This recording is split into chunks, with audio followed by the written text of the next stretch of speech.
다음으로 액정이랑 네오디뮴 자석 한번 보겠습니다. 자, 우선적으로 액정 우리가 일반적으로 알고 있는 핸드폰 액정, 나 액정 깨졌다 할 때 그 액정이 맞아요. 액정이란 가늘고 긴 분자가 거의 일정한 방향으로 나란히 배열되어 있는 경우입니다. 우리가 일반적으로 보는 그런 분자들은 나란히 배열된 경우가 진짜 없어요. 예를 들어 메테인이라고 하면 이런 식으로 배열이 되고요. 그 다음 또 뭐가 있을까요? 물이라고 하면 O의 기준으로 이렇게 대각선의 H들이 배열이 됩니다. 그런데 이 액정이라는 친구는 탄소를 이용해서 나란히 배열이 되는 거예요. 그러니까 탄소들이 이렇게 완전 그냥 일자로 이렇게 나란히 계속 배열이 되는 겁니다. 이렇게 하나의 일정한 방향으로 나란히 배열이 되는 거. 그 다음 이 액정은 고체와 액체의 성질을 함께 띠고 있어요. 우리가 보는 화면은 고체지만 이 액정이 화면이 밝아지려면 액체가 필요합니다. 그래서 이 고체와 액체의 성질을 동시에 띠는 물질이라고 생각하면 될 것 같아요. 자, 액정은 액정 디스플레이라고 부르는 LCD 화면이 있습니다. 얘가 액정을 이용해서 얇게 만든 영상 표시 장치예요. 자, 핸드폰 화면 같은 데 사용하는 거는 이제 액정 LCD라고 부르는 액정 디스플레이를 사용한 거겠죠. 자, 얘네들은 조절을 할 수 있는데요. 우리가 이제 전원 버튼을 누르면 핸드폰에 뜨는 화면이 다 검정색으로 꺼져야 하잖아요. 그런 식으로 꺼질 때는 전압을 걸어줍니다. 그래서 안에 있는 전류를 우리가 뭐 전원 버튼을 딱 클릭을 할 때 핸드폰에서 그때 전압을 세게 건다던가 하면 요 안에 액정 분자 안에 있는 배열이 조금 조절이 되는 거예요. 예를 들어 화면이 꺼져 있을 때가 뭐 이런 배열이다 한다면 화면이 켜져 있을 때는 여기서 하나가 더 추가가 된다던가 아니면 여기서 살짝 배열이 흐트러진다던가 여기서 이런 식으로 배열이 흐트러진다던가 해서 요 분자의 배열을 통해서 빛을 투과시키거나 투과시키지 않도록 조절을 할 수 있는 겁니다. 뭐 액정 배열을 갑자기 밑으로 꺾이게 만든다면 그때는 빛이 투과가 안 되는 거죠. 여기 있습니다.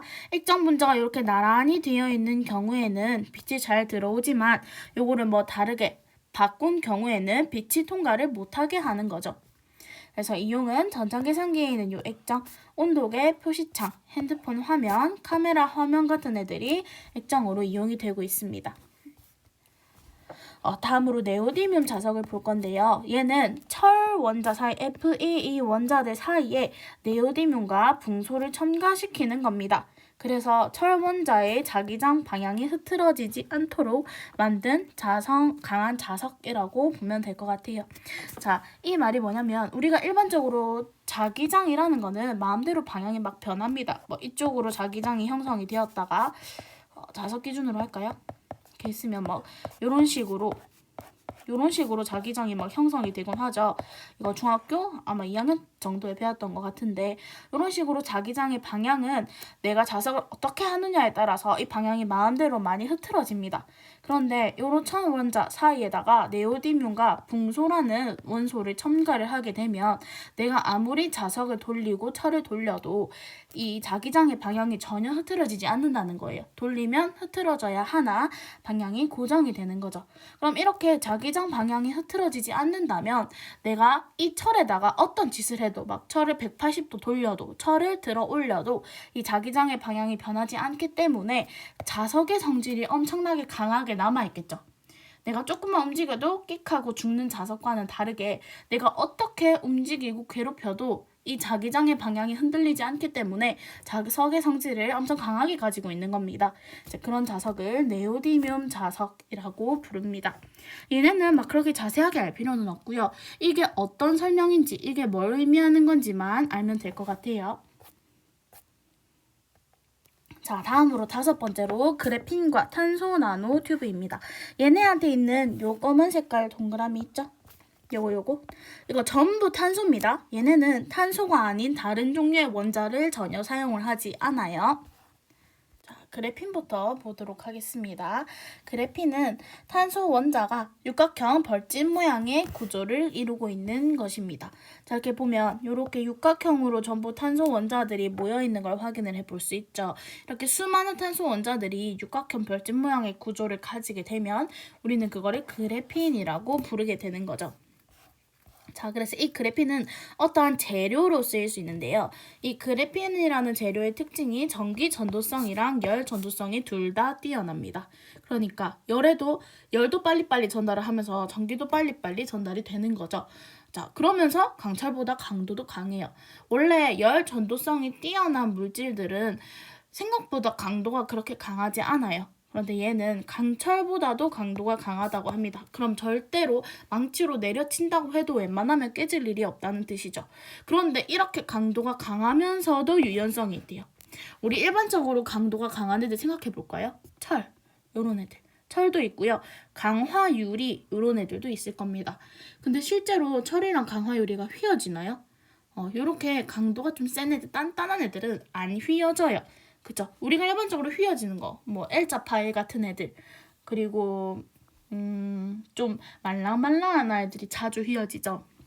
근데 얘는 유연성까지 있습니다. 그래서 강철보다 강도가 강하지만 유연성이 있고 얇아요. 그래서 심지어 휘어질 수가 있다고 합니다. 그러니까 강도는 철인데 얇고 휘어지는 철이라고 생각하면 될 것 같아요. 정말 많이 쓰이겠죠? 그래서 얘는 휘어지는 디스플레이에도 사용이 되고요. 그다음 차세대 반도체 소재로 이용이 되고 우주왕복선 외장재로도 이용이 되고 있습니다. 자, 다음으로 탄소 나노 튜브 한번 보도록 할게요. 자, 탄소 나노 튜브는 그래핀이 나선형으로 말려있는 구조를 이루고 있습니다. 그래서 이 육각형 벌집 모양의 구조를 가지고 있는 이 그래핀들이 또 모이는 겁니다. 모여가지고 이런 하나의 평평한 판때기가 아니라 이렇게 나선형으로 계속 말려있는 구조를 가지게 되는 경우 탄소 나노 튜브라고 이야기를 하죠. 얘도 마찬가지로 얘랑 특징이 거의 비슷해요. 그런데 얘는 이제 그래핀이 여러 개가 모였으니까 그래핀이 하나일 때보다는 전기 전도성이나 열 전도성이 훨씬 뛰어나겠죠. 자, 그래서 이 두 개는 만드는데, 이 재료를 제작하는 데는 정말 오랜 시간이 걸리지만 너무너무 좋은 차세대 소재로 이용을 할 수 있겠죠. 강철보다 강도가 강하면서 얇고 휘어진다는 거는 정말 차세대 우리의 어떤 전자기기에 있어서 혁명을 불어올 수 있는 그런 재료라고 볼 수 있겠습니다. 자, 그리고 원래 흑연이 이렇게 육각형으로 생겼거든요. 이렇게 육각형으로 생겼는데 흑연이라는 애는 요런 애가 이렇게 겹쳐져 있어요. 그러니까 요게 이제 그래핀이 한 편면의 모양이라면 이런 그래핀이 막 수십 개가 이렇게 겹쳐가지고 입체적인 우리가 그 연필에 쓰는 요게 입체적인 흑연을 만드는 겁니다. 그런데 요 흑연에 있는 하나의 판을 하나만 이렇게 떼운 게 그래핀이라고 보면 될 것 같아요. 그래서 그냥 흑연과 그래핀은 구조가 육각형 벌집 모양으로 비슷하다 정도만 알고 있으면 될 것 같습니다. 자, 다음으로 우리는 일반적으로 신소재를 만들 때 과학자들이 A라는 물질에 B를 넣어볼까? A라는 물질에 D라는 원소를 넣어볼까? 하면서 새로운 소재를 만들어요. 그런데 그거 외에도 자연에서 어떠한 현상이 일어났을 때 이거 신소재로 쓰면 좋겠다 해서 만들어진 물질들도 매우 많습니다. 그래서 우리 자연에서 정말 알게 된 과학이 많아요. 예를 들어 뉴턴이 사과나무 밑에서 잠을 자고 있다가 사과가 떨어지는 것을 보고 중력이라는 힘을 발견했었죠. 그것처럼 자연에서 정말 신소재를 많이 얻습니다. 자연을 모방한 신소재 한번 볼게요. 이 독고마리 열매라는 친구는 잘 보면 이렇게 갈고리 형태로 되어 있어요. 이게 끝이 잘 안 보이는데 이런 식으로 갈고리 형태로 이 갈고리 형태로 된 가시가 열매 밖에 붙어 있습니다. 그래가지고 얘는 털에 붙으면, 그러니까 우리가 털옷을 입었을 때 그 털에 붙으면 잘 떨어지지 않는 거예요. 그래서 갈고리 형태로 되어 있으면 어디에 붙었을 때 잘 떨어지지 않는구나 라고 사람들이 생각을 하게 됩니다. 그래서 얘를 이용해서 벨크로 테이프를 만들게 돼요. 이거 찍찍입니다. 찍찍이. 우리 그 신발 중에 신발끈으로 묶는 신발 말고 찍찍이로 된 신발 있죠. 뉴발란스에 약간 그런 게 많던데 찍찍이가 벨크로 테이프랑 똑같은 말이라고 생각하면 됩니다. 자, 다음으로 이 홍합은 바닷속에 있잖아요. 바닷속에 이런 바위에 따다다다다닥 조개들은 다 붙어 있어요. 그래서 그렇게 조개들이 물 속에서 어떠한 공간에 붙어 있을 수 있는 거는 어쨌든 물 속에서도 접착력이 유지된다는 뜻이죠. 우리는 일반적으로 우리가 쓰는 풀이나 테이프는 물 속에서는 접착력이 전혀 없어요. 물 속에서 찢어진 부위를 테이프로 붙일 수가 없습니다. 그런데 이 홍합을 보고 홍합이 바위에 붙어 있을 수 있는 이유는 물 속에서도 접착력이 강하기 때문이구나 라는 걸 사람들이 발견을 하게 되는 거죠. 그래서 이 홍합의 성질을 이용을 해서 수중 접착제를 제작을 하게 됩니다.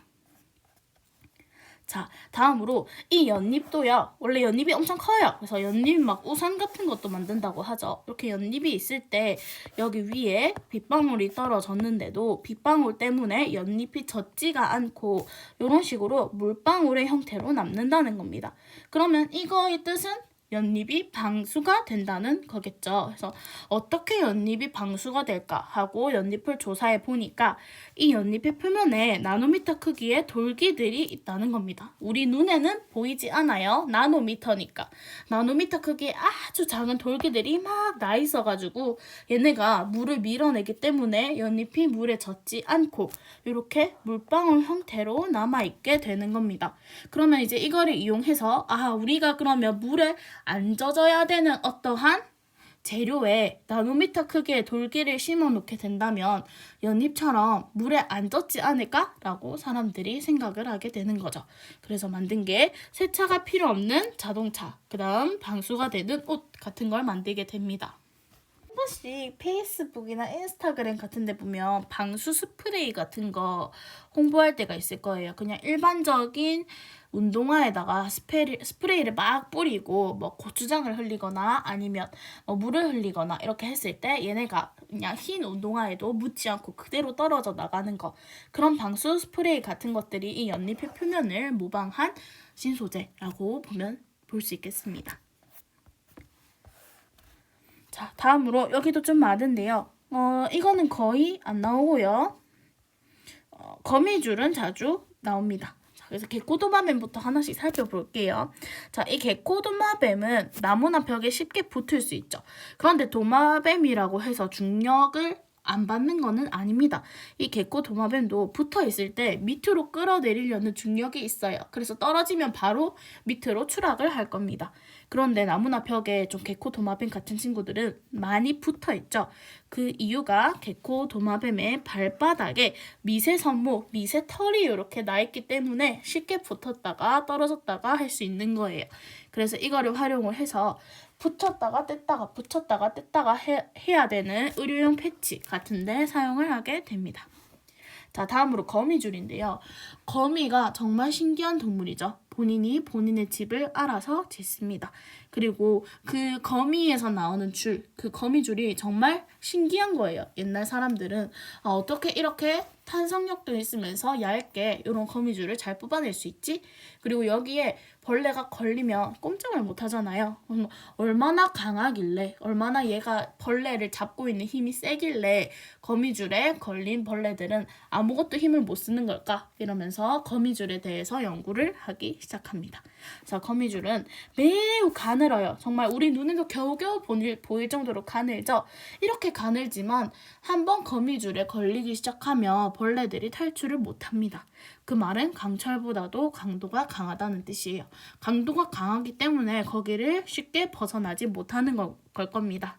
그래서 일반적으로 만약에 거미줄이 접착 능력이 있어가지고 애들이 못 빠져나가는 거라고 한다면 우리가 거미줄을 만졌을 때 찐득찐득해야 되는데 전혀 그렇지도 않죠. 그래서 강도는 강하지만 엄청나게 가늘다는 이 혁신적인 재료로 사용을 할 수 있게 되는 겁니다.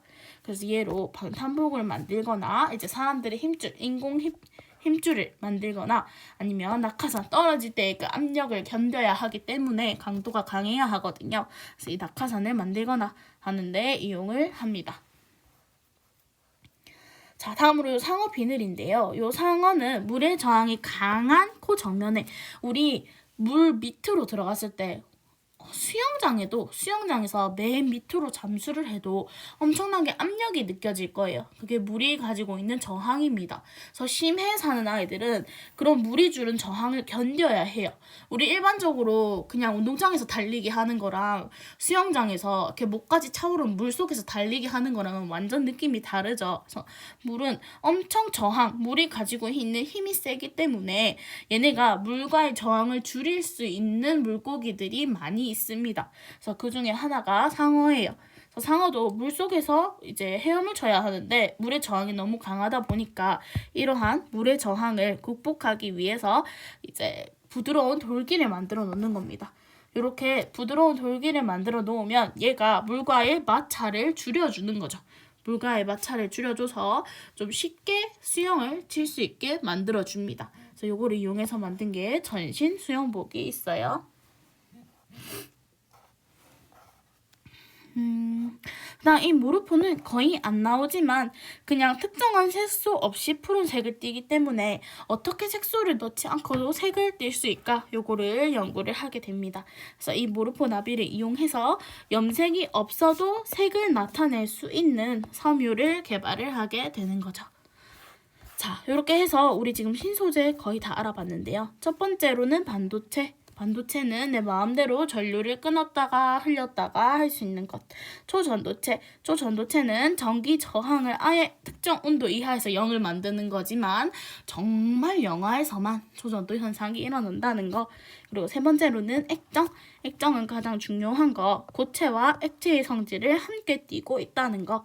그다음 네 번째로는 이제 자석의 자기장이 계속 변하지만 얘는 자석 사이, 철 사이에 네오디뮴과 붕소리 첨가했기 때문에 자기장이 변하지 않아서 다른 애들보다 자석의 성질이 매우 강한 것. 그 다음 다섯 번째로는 탄소로만 이용해서 만든 그래핀과 탄소 나노 튜브. 그 다음 신소재지만 우리가 일반적으로 개발을 한 것이 아니라 자연에서 따온 신소재들까지 알아봤습니다. 이제 마지막으로 정리 한번 하고 문제 풀게요.